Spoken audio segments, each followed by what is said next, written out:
Hello future healers, welcome back to my channel. तो आज हम कंटिन्यू करने वाले हैं अष्टांग हृदय का चैप्टर नंबर 2 विच इज दिनचर्या अध्याय।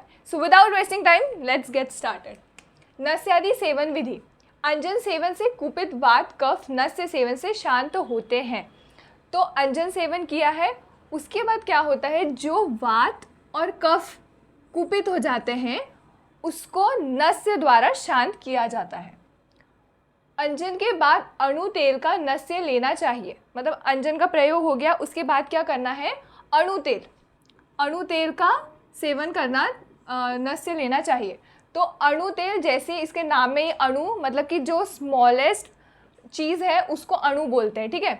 यह तेल नासिका के द्वारा सिर से प्रत्येक अणु में पहुंच जाता है। मतलब सिर के जो प्रत्येक कोशिकाएं, मतलब जो स्मॉलेस्ट अणु है हमारे सिर में, वहाँ तक ये पहुँचते हैं, इसलिए उसका नाम भी अणु तेल बोला गया है। अब ये जो है ये नस्य की डेफिनेशन है, मतलब कि भाई नस्य क्या है। औषधि या औषध सिद्ध स्नेह, औषध सिद्ध स्नेह नासिका छिद्र द्वारा प्रयुक्त किया जाता है, उसे नस्य कहते हैं। मतलब एक तो औषध हो सकता है नॉर्मल, या फिर औषध सिद्ध जो स्नेह है जिसमें जैसे तेल आता है, उसको क्या करना है, नासिका के छिद्र जो हमारे नॉस्ट्रल्स है उसके क्या करना है, उसके द्वारा हमें प्रयुक्त उसमें डालना है, उसी को क्या कहते हैं, नस्य कहते हैं। नेक्स्ट है गंडूश। गंडूश मतलब क्या होता है, देखो, वह प्रक्रिया जिसमें मुख में इतना द्रव भरा जाए जिससे मुख में दाएं बाएं घुमाया न जा सके। मतलब जो हमारे माउथ है उसमें हमें इतना द्रव लेना है कि हमारा जो मुंह है वो इधर उधर हिलाया नहीं जा सकता, फुल हो गया, मतलब वो इधर उधर हिल नहीं रहा है, उसी को क्या बोलते हैं, गंडूश। अब कवल क्या है, वह प्रक्रिया जिसमें मुख में भरे द्रव को आसानी से दाएं बाएं घुमाया जा सकता है। तो कवल मतलब क्या हो गया, इसमें इतने अमाउंट में हमें द्रव लेना है ताकि जो हमारा मुंह है ऐसे इधर उधर हम लोग उसको हिला सकें। तो गंडूश और कवल में डिफरेंस याद रखना, क्योंकि कभी कभी हो जाएगा भाई किस में पूरा भरना है द्रव मुख में और किस में कम भरना है। तो नस्य, गंडूश और कवल ये सिलेबस में इस बार नहीं बताया है, वो जो सिलेबस आया तो उसमें नहीं बताया, बट ये पॉइंट बहुत इंपॉर्टेंट है, चरक में इसका डिटेल में एक्सप्लेनेशन दिया हुआ है, तो आप पढ़ लो। नेक्स्ट पॉइंट है धूमपान। धूमपान मतलब क्या होता है, धूम का ग्रहण करना, धूम का सेवन करना, वही हो गया धूमपान। धूम सेवन से क्या होता है, जत्रु के ऊपर वात कफज रोग नहीं होते। मतलब जो हमारे क्लैविकल के ऊपर जितने भी रोग होते हैं वो इसके धूमपान सेवन करने से नहीं होते। नेक्स्ट पॉइंट है तांबुल सेवन, ये सिलेबस में दिया हुआ है आपके।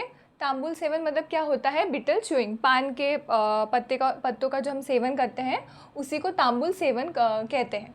अब क्या होता है, हमने नस्य आदि जो कर्म किया है, नस्य गंडूश धूमपान का सेवन करते हैं तो क्या होता है, दोष बाहर निकलते हैं, वात और कफ दोष। सो उसके कारण क्या होता है, मुख में जो दुर्गंधि उत्पन्न होती है उसको दूर करने के लिए क्या किया जाता है, तांबुल का सेवन किया जाता है। अब इससे क्या क्या लाभ होंगे, देखो, भोजन में रुचि बढ़ती है, विषादता आती है, मतलब कि जो मुख है हमारा वो क्या होता है, स्वच्छ होता है, हृदय के लिए ये शक्तिवर्धक होता है। अष्टांग संग्रह ने क्या बताया है कि तांबुल सेवन अब कब करना है, उठने के पश्चात कर सकते हैं, भोजन और स्नान करने के बाद, वमन के बाद इसका सेवन करना चाहिए।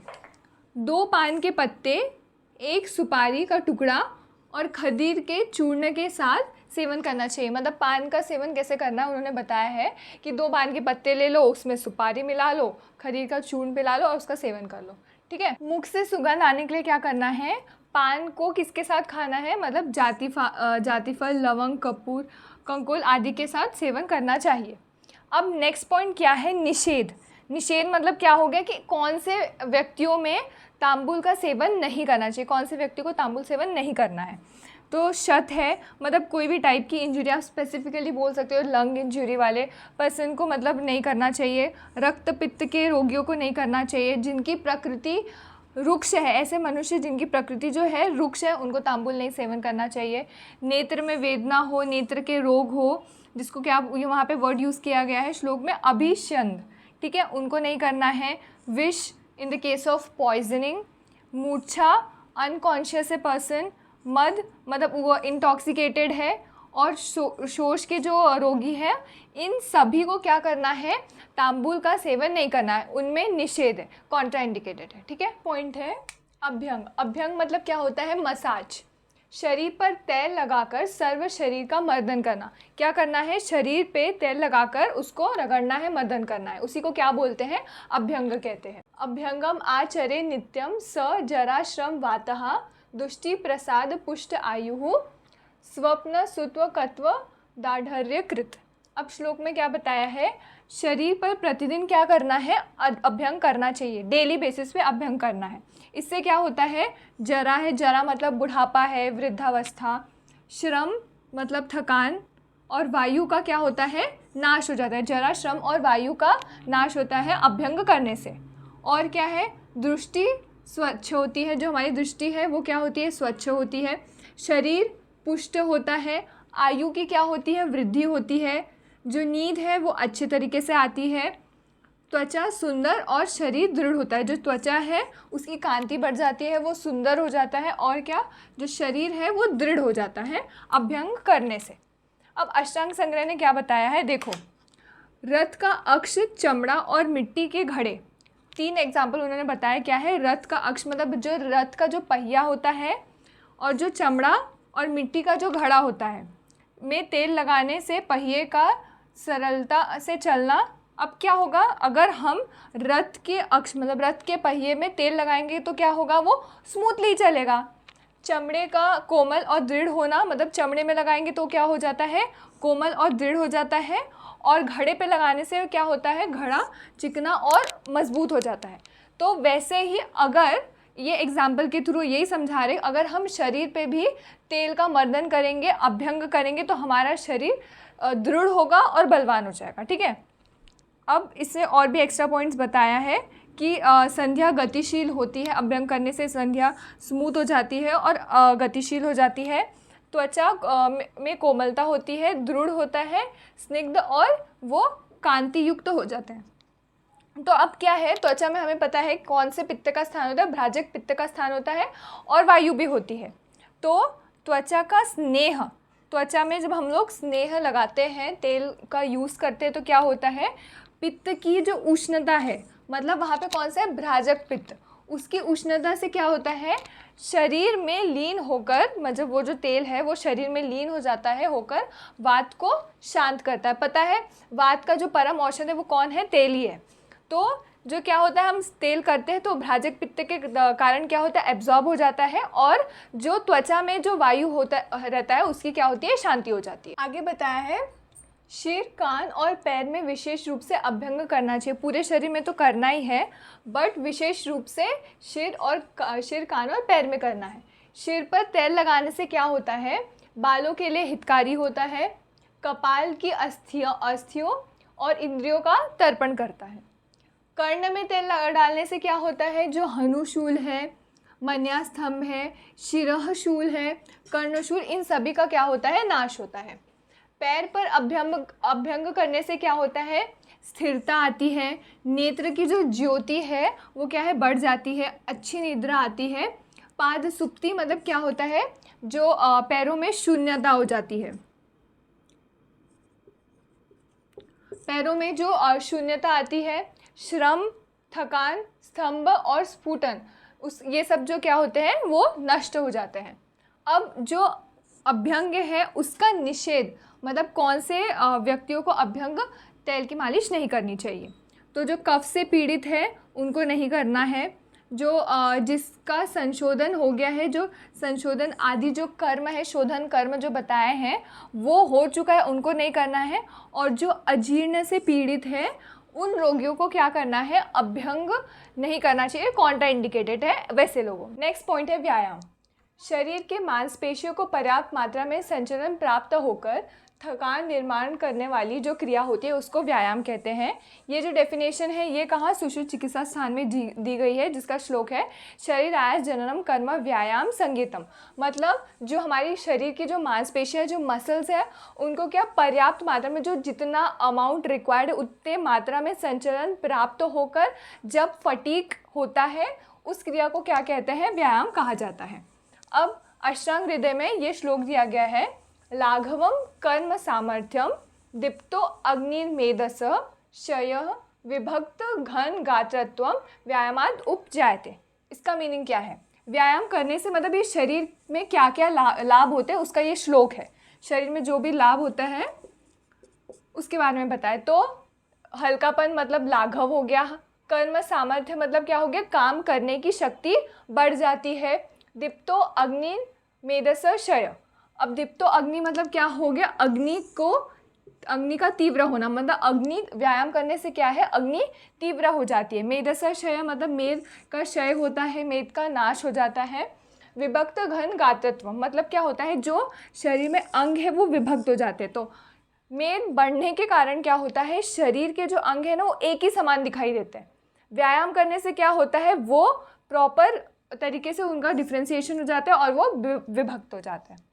सुश्रुत ने क्या बताया है आगे, व्यायाम अपनी आधी शक्ति तक करना चाहिए। उन्होंने बोला है व्यायाम क्या करना है, अपने जितनी टोटल शक्ति है उससे आधी शक्ति में व्यायाम करना चाहिए। ललाट और कक्षा में जब पसीना आने लगे तो व्यायाम छोड़ देना चाहिए। जो ललाट और कक्षा में अगर पसीना आने लगे तब क्या करना है, व्यायाम रोक देना चाहिए। व्यायाम के अयोग्य मतलब ऐसे व्यक्ति जिनको व्यायाम नहीं करना चाहिए, वो कौन है, वात पित्त रोगी। अब इससे पहले एक पॉइंट समझ लो, व्यायाम करने से क्या बोला है उन्होंने कि वात और पित्त की वृद्धि हो जाती है। तो वात और पित्त की व्यायाम करने से वृद्धि होती है। तो वात पित्त जो रोगी है उनको व्यायाम नहीं करना है। बालक उनमें वो ऑलरेडी इतनी एक्टिविटी करते हैं कि उनको व्यायाम करने की ज़रूरत नहीं पड़ती। वृद्ध, इनमें वात बढ़ा रहता है।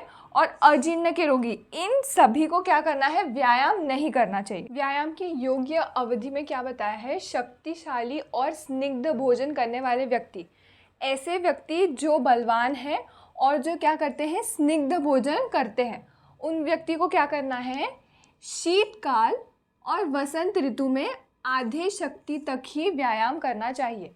तो शीतकाल में कौन हो गया, हेमंत ऋतु आ गया और शिशिर ऋतु आ गया। और वसंत ऋतु में क्या करना है, आधी शक्ति तक व्यायाम करना है। तो जो शीतकाल है इसमें क्या होता है, शरीर का बल श्रेष्ठ रहता है, सबसे ज़्यादा रहता है इसलिए, और वसंत ऋतु में मध्य रहता है। शरीर का बल ज़्यादा होने के कारण क्या है, उन्होंने बताया है कि अपने आधे शक्ति तक के व्यायाम करना चाहिए। बाकी शेष ऋतुओं में मतलब जो शीतकाल और वसंत ऋतु छोड़ के मतलब ग्रीष्म आदि जो ऋतु बाकी है उनमें क्या करना है, उनमें आधी शक्ति से भी कम मतलब जो हमारी हाफ शक्ति है उससे और भी कम क्या करना है, व्यायाम करना चाहिए। व्यायाम के पश्चात में क्या बताया है, मर्दन करना चाहिए, क्योंकि जो व्यायाम करने से वायु कुपित हो जाती है उसकी शांति होगी मर्दन करने से। अति व्यायाम से हानि, अब अति व्यायाम करना मतलब कौन ज़्यादा ही व्यायाम कर देगा तो उससे क्या हानि होती है, तृष्णा होगी मतलब प्यास लगेगी, क्षय होगा, शरीर में धातु और मांस का क्षय होता है, श्वास आएगा, रक्तपित्त, श्रम, क्लम। अब क्लम मतलब क्या होता है कि जो बिना काम किए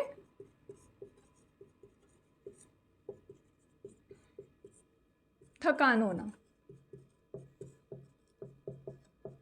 मतलब काम किए बिना ही जो थकान होती है शरीर में उसको क्लम बोलते हैं। तो व्यायाम ज़्यादा करने से क्या होगा, क्लम होगा, कास होगा, ज्वर, वमन की उत्पत्ति होती है। तो ज़्यादा व्यायाम करने से क्या क्या होगा, तृष्णा, क्षय, श्वास, रक्तपित्त, श्रम, क्लम, कास, ज्वर और वमन की उत्पत्ति होती है। नेक्स्ट पॉइंट है उद्वर्तन, द्रव्यों के चूर्ण से शरीर को रगड़ना, मतलब द्रव्य है उसका चूर्ण बनाकर शरीर पे रगड़ने को क्या बोलते हैं, उद्वर्तन कहा जाता है। उद्वर्तनम कफहरम मेधसः प्रविलायनम स्थिरीकरणम अंगानाम त्वक प्रसादकरम परम। तो इसका मतलब क्या है, उद्वर्तन करने से क्या होता है, कफ नष्ट हो जाता है, कफ को ये नष्ट करता है, मेद को विलीन करता है, मतलब विलीन मतलब क्या हो गया, डिज़ोल्व कर देता है, मेद को डिज़ोल्व करता है, अंगों को स्थिर करता है। उद्वर्तन करने से अंगों को स्थिरत्व प्राप्त होता है और त्वचा को निर्मल बनाता है। अब सुश्रुत ने क्या कहा है, उद्घर्षण से त्वचा में स्थित सिराओं के मुख खुल जाते हैं। मतलब क्या होता है, उद्घर्षण करने से क्या होता है, जो त्वचा में जितनी स्थित सिराएं हैं उसमें क्या है, वो खुल जाते हैं उनके मुख, जिससे त्वचा में स्थित भ्राजक पित्त दीप्त होता है। उनके मुख खुलने के कारण क्या होता है, त्वचा में जो भी भ्राजक पित्त है वो दीप्त हो जाता है, कांति आती है, शुद्धि आती है, लघुता उत्पन्न होती है, कंडू कोट वायु का नाश होता है। अब उन्होंने क्या बताया है, उद्वर्तन और उद्घर्षण में डिफरेंस है। उद्वर्तन मतलब क्या होता है, जौ या चने के आटे में स्नेह मिलाकर रगड़ना, उसको क्या हो जाएगा, बोलेंगे उद्वर्तन। और उद्घर्षण मतलब क्या होता है, चूर्ण में बिना स्नेह मिलाए, मतलब एक जगह स्नेह मिलाते हैं और एक जगह बिना स्नेह मिलाए उसको यूज़ करेंगे तो वो क्या हो जाएगा, उद्घर्षण। और ये सुश्रुत जी ने कहा है। नेक्स्ट पॉइंट है स्नान। स्नान के गुण के लिए क्या बताया है, दीपनम वृश्यम आयुषम स्नानम ऊर्जा बलप्रदम कंडु मल श्रम स्वेद तंद्रा त्रुट दाह पापम जीता। गुण कौन कौन से हैं, जठराग्नि तीव्र होती है स्नान करने से, जो जठराग्नि है वो तीव्र हो जाती है। वृश्य कारक होता है, मतलब शुक्र को बढ़ाएगा, शुक्र की वृद्धि करता है। आयुष, आयु की वृद्धि करता है। ओज, ओज और बल की वृद्धि होती है। कंडू मतलब जो इचिंग है उसका नाश होगा। मल श्रम स्वेद, मल श्रम स्वेद तंद्रा त्रुट दाह और पाप, इन सभी को नष्ट करने वाला होता है। तो मल श्रम स्वेद नष्ट करेगा। तंद्रा मीन्स हो गया आपका थकान, त्रुट मतलब हो गया तृष्णा, दाह मतलब कि बर्निंग सेंसेशन, पाप, इन सभी को क्या करता है, नष्ट करता है स्नान करने से। उष्ण जल से स्नान। अब उष्ण जल से स्नान करने से क्या क्या फ़ायदे होते हैं। गर्म पानी से शरीर के निचले भाग में स्नान करने से क्या है, बलकारक होता है। मतलब जो गर्म पानी है उससे हमें क्या करना है, शरीर के निचले भाग, मतलब कटी जो है वेस्ट, उससे नीचे भाग में स्नान करने से क्या होता है, बलकारक होता है, बल की वृद्धि होती है। उत्तमांग मतलब क्या होता है, शरीर की ऊपरी हिस्सा, शरीर का ऊपरी हिस्सा मतलब जो ऊपर है शीर वगैरह, वहाँ पे उससे हम लोग स्नान करते हैं अगर गर्म पानी से, तो क्या होगा, नेत्र केश का नाश होता है। मतलब सर पे गर्म पानी नहीं डालना है, नहीं तो क्या होगा, नेत्र और केश का नाश होता है। स्नान के अयोग्य, अर्दित के रोगियों को नहीं करना है। नेत्र मुख और कर्ण के रोग, ऐसे जिन व्यक्तियों को नेत्र मुख और कर्ण के रोग हुए हैं उन्हें स्नान नहीं करना चाहिए। अतिसार से पीड़ित व्यक्तियों को नहीं करना चाहिए। आदमान मतलब वही जो हमारा उदर है उसमें वात बढ़ जाता है, वायु की वृद्धि हो जाती है, उसी को आदमान कहते हैं। पीनस अजीर्ण, और जो भोजन करके तुरंत बाद, मतलब भोजन करने के तुरंत बाद भी स्नान नहीं करना चाहिए। तो ये सब हो गया स्नान के अयोग्य व्यक्ति। चैप्टर के एंड में कुछ छोटे छोटे पॉइंट्स बताए हैं। तो भोजन का समय क्या बताया है, पूर्व में सेवन किए गए आहार के जीर्ण हो जाने पर ही हितकारी और पथ्यकारक भोजन को मात्रा में सेवन करना है।